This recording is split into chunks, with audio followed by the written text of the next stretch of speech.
आपने छोटी क्लासेस के अंदर पढ़ा होगा ठोस, द्रव और गैस।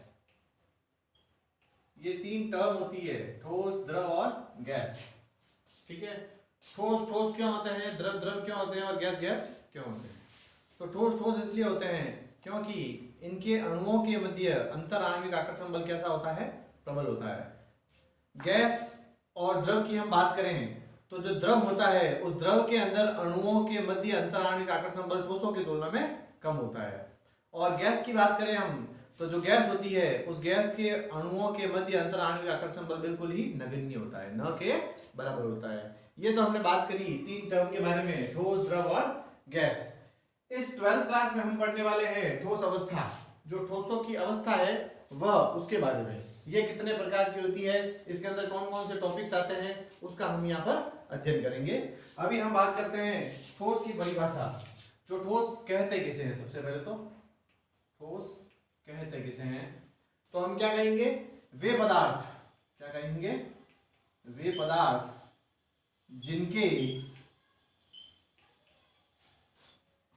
अणुओं के मध्य अंतर आणविक आकर्षण बल, अंतर आणविक आकर्षण बल, अंतर आणविक आकर्षण बल कैसा होता है, प्रबल होता है, प्रबल होता है, उसे हम ठोस कहते हैं, ठोस कहते हैं। और पदार्थ की इस अवस्था को क्या कहा जाता है, ठोस अवस्था कहा जाता है। पदार्थ की इस अवस्था को ठोस अवस्था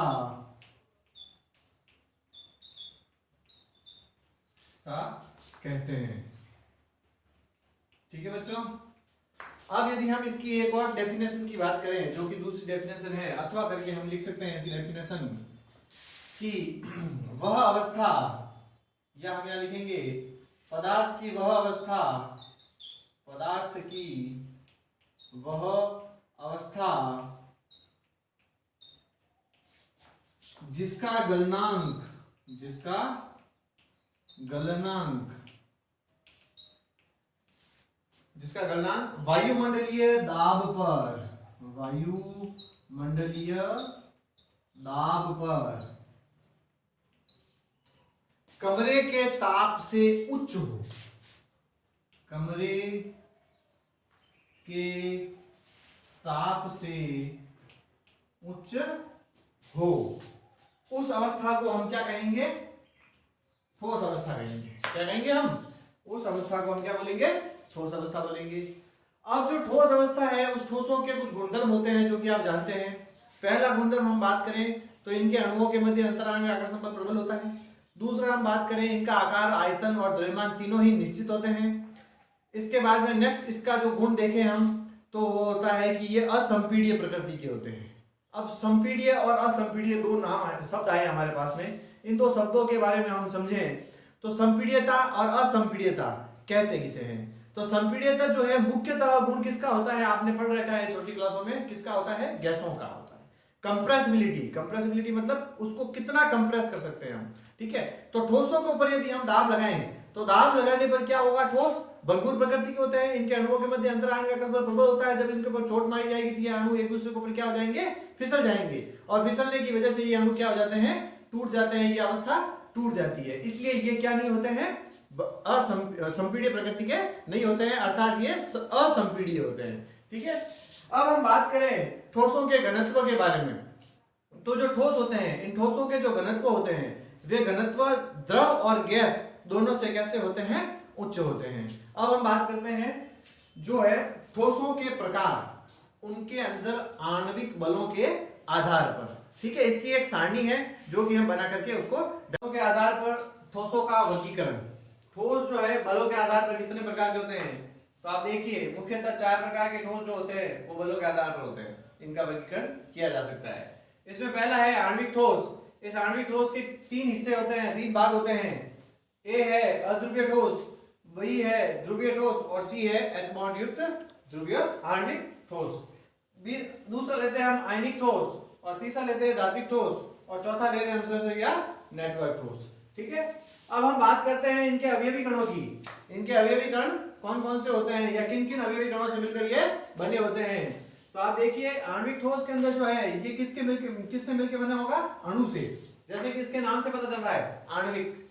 इसी प्रकार बाकी के तीनों के अंदर भी कौन होंगे अवयवी कण, अणु ही होंगे, क्योंकि ये इसी के हिस्से हैं। अगला है आयनिक ठोस, नाम से पता चल रहा है किससे मिलकर बना होगा, आयन से मिलकर बना होगा।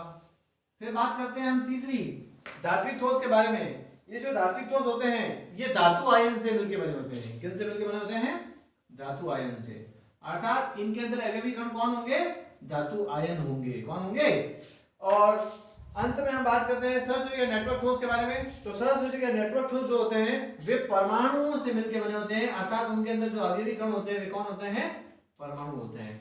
कौन होते हैं, परमाणु। इसी प्रकार अब हम बात करें बंधन आकर्षण बल के बारे में। बंधन आकर्षण बल का मतलब क्या हो गया, कि किन किन या किस प्रकार के आकर्षण बलों के आधार पर वे आपस में क्या हुए हैं, जुड़े हुए हैं। कौन, इनके अवयवी कण। ठीक है, अब हम बात करें अध्रुवीय के बारे में। पहले सर्वप्रथम हम बात करते हैं अध्रुवीय के बारे में। जो ये अध्रुवीय है वह आपस में किस बंध से मिलकर बना होता है, वह है हमारे पास में लंदन बल।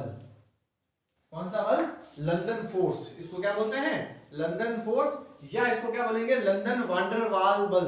कौन सा बल बोलेंगे, लंदन वांडरवाल बल।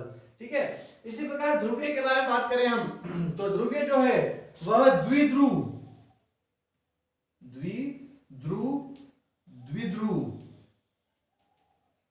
अन्योन्य प्रेरण या अन्योन्य क्रिया बल की सहायता से जुड़ा होता है। द्विध्रुव यानी कि डाइपोल मोमेंट, इंटरमोलिकुलर फोर्स। ठीक है, इसका देखें हम, जैसे कि ये देखिए आप, ये हमारे पास में माइनस है और ये प्लस है। इसी प्रकार में इसमें देखें हम, ये प्लस है और ये माइनस है, ये दो चीजें हमारे पास में रहती है कुछ इस प्रकार से। तो आप इसके अंदर इस प्रकार से बना सकते हैं, जैसे कि इसके अंदर प्लस बना दो यहाँ पर, और यहाँ हो जाएगा माइनस। तो ये आपस में क्या हो जाएंगे, द्विध्रुव अन्योन्य क्रिया बल की सहायता से आपस में जुड़ेंगे। इसी प्रकार हम बात करें H बॉन्ड के अंदर, तो इसके अंदर कौन सा बंध होगा, हाइड्रोजन बंध। कौन सा बंध होगा, हाइड्रोजन बंध, या हाइड्रोजन आबंध बोलते हैं इसको। ठीक है, अब हम बात करते हैं बच्चों आयनिक ठोस के बारे में। जो आयनिक ठोस होते हैं उनके मध्य आकर्षण बल कौन सा होता है, वह कौन सा होगा हमारे पास में, वैद्युत आकर्षण बल बोल सकते हैं इसको। हम क्या बोल सकते हैं, वैद्युत आकर्षण बल। वैद्युत आकर्षण बल, या इसको क्या बोल सकते हैं, आयनिक बंध बोल सकते हैं। ठीक है बच्चों, अब हम बात करते हैं धात्विक ठोस के बारे में।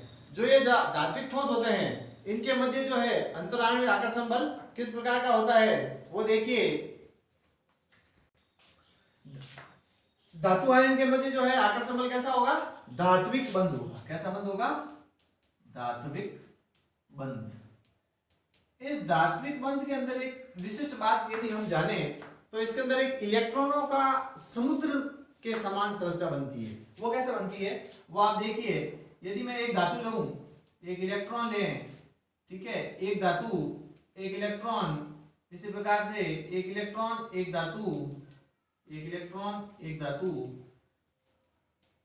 तो इलेक्ट्रॉन धातु और ये इलेक्ट्रॉन, इस प्रकार से कुछ एक संरचना बनाए हम। तो इस रचना के अंदर आप देखिए इलेक्ट्रॉन जो है, उन इलेक्ट्रॉनों के बीच में क्या आ जाती है, धातु आ जाती है। तो इसे इलेक्ट्रॉनिक सी मॉडल भी बोला जाता है। क्या बोला जाता है, इलेक्ट्रॉनिक सी मॉडल। या इसको बोले तो हम बोलते हैं इलेक्ट्रॉनों का समुद्र। इलेक्ट्रॉनों का समुद्र, हिंदी में बात की जाए तो इसे क्या बोलेंगे हम, इलेक्ट्रॉनों का समुद्र बोलेंगे। ठीक है, इसी प्रकार सहसंयोजक ठोस जो है उसके मध्य अंतराण्विक आकर्षण बल कौन सा होगा, सहसंयोजक बंध होगा। कौन सा होगा, सहसंयोजक बंध। ठीक है, जिसको हम बोल, दो इलेक्ट्रॉनों के साझे से बनता है। जो साझे से बंध बनता है उसे क्या बोलेंगे, सहसंयोजक बंध बोलेंगे। ठीक है, इनका एग्जाम्पल लेना चाहें हम तो इसका एग्जाम्पल हम लेते हैं तो वो हो जाएगा हमारे पास में Ar अध्रुवीय के लिए, ध्रुवीय के लिए आप ले सकते हो HCl, इसी प्रकार H बॉन्ड के लिए अपन ले सकते हैं HF, इसी प्रकार हम आयनिक ठोस के लिए एग्जाम्पल ले सकते हैं NaCl, इसी प्रकार धात्विक ठोस के लिए हम लेंगे सारी धातुएं जिसके अंदर कोई भी धातु आ सकती है Zn, Fe या Cu, ठीक है।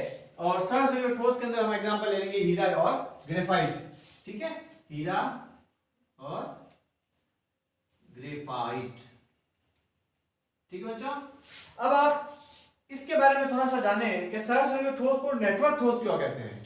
नेटवर्क ठोस इसलिए बोलते हैं क्योंकि इसके अंदर एक श्रृंखला का निर्माण होता है। जिस प्रकार आप हीरे के बारे में बात करें अपन तो हीरे की संरचना कैसी होती है, हीरे की संरचना मैं यहां समझाता हूं आपको। हीरे की संरचना कैसी होती है, चतुष्फलकीय होती है। कैसी होती है, चतुष्फलकीय, ठीक है। ये जो चतुष्फलकीय संरचना है वो किस प्रकार बनती है, आपने पढ़ा है 11th क्लास में, ये इस प्रकार से, ये इस प्रकार से, ठीक है। तो एक श्रृंखला बन रही है, इसमें क्या बन रही है, एक श्रृंखला बन रही है, इसीलिए इनको क्या बोलते हैं, नेटवर्क ठोस बोलते हैं। क्या बोलते हैं, नेटवर्क ठोस बोलते हैं, ठीक है। आगे हम पढ़ते हैं ठोसों के प्रकार।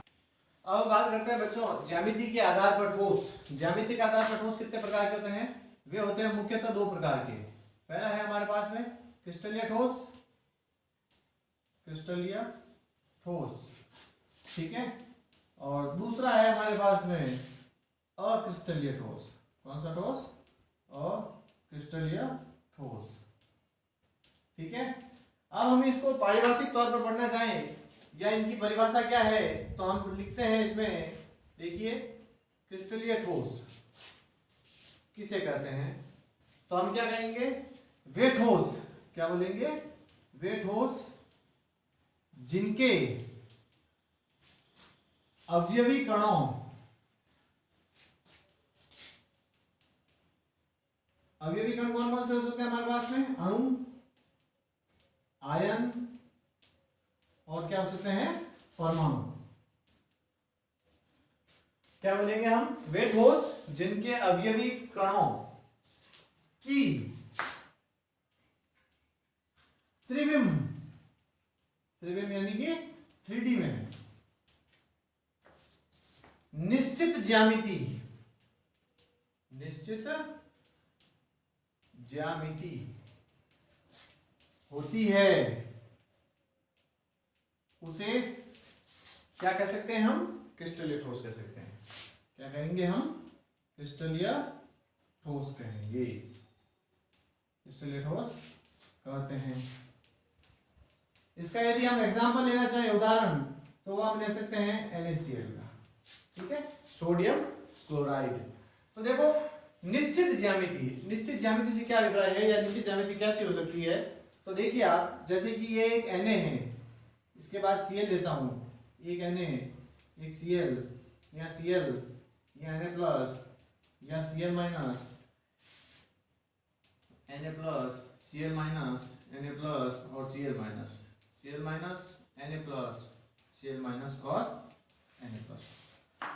आप देखिए इसमें एक Na के चारों ओर, एक Na प्लस के चारों ओर कितने Cl हैं, 1 2 3 और 4।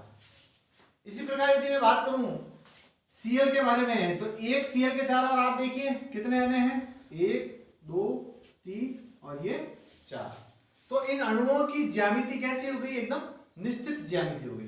कैसी हो गई, निश्चित ज्यामिति हो गई, ठीक है। तो इसकी परिभाषा हम क्या कह सकते हैं, वे ठोस जिनके अवयवी कणों, अणु, आयन, परमाणु की त्रिविम में निश्चित ज्यामिति होती है, उसे क्रिस्टलीय ठोस कहते हैं। इसका एग्जांपल हम NaCl के आधार पर समझ सकते हैं।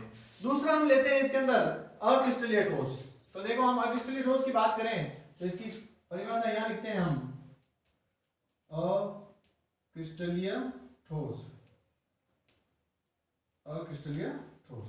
तो देखिए अक्रिस्टलीय ठोस के अंदर क्या होगा कि हम परिभाषा इसकी बनाएं तो क्या बनाएंगे कि वे ठोस जिनके अवयवी कणों, अणु, आयन, परमाणु की त्रिविम में निश्चित ज्यामिति नहीं होती है, उसे अक्रिस्टलीय ठोस कहते हैं, ठीक है। तो क्या लिखेंगे यहां पर 3D में निश्चित ज्यामिति नहीं होती है, उसे अक्रिस्टलीय ठोस कहते हैं। क्या कहते हैं?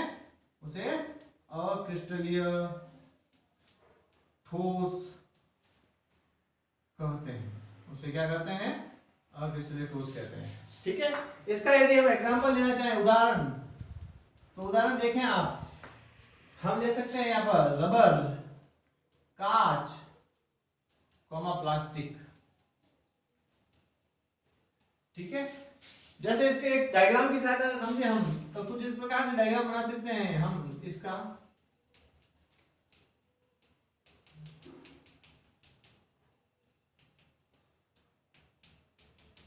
ये देखिए, इसमें जो अणुओं की व्यवस्था को यदि हम देखें तो कुछ हमें इस प्रकार की अणुओं की व्यवस्था दिखाई देती है जो कि एक अनिश्चितता को प्रदर्शित करती है, यानी कि अव्यवस्थित रूप से अणु इसके अंदर क्या होते हैं? व्यवस्थित होते हैं। ठीक है, तो इसे हम कहेंगे अक्रिस्टलीय ठोस। नेक्स्ट हम क्रिस्टलीय ठोस और अक्रिस्टलीय ठोस के बीच में अंतर, उसका अध्ययन हम नेक्स्ट वीडियो के अंतर्गत करेंगे। Thank you.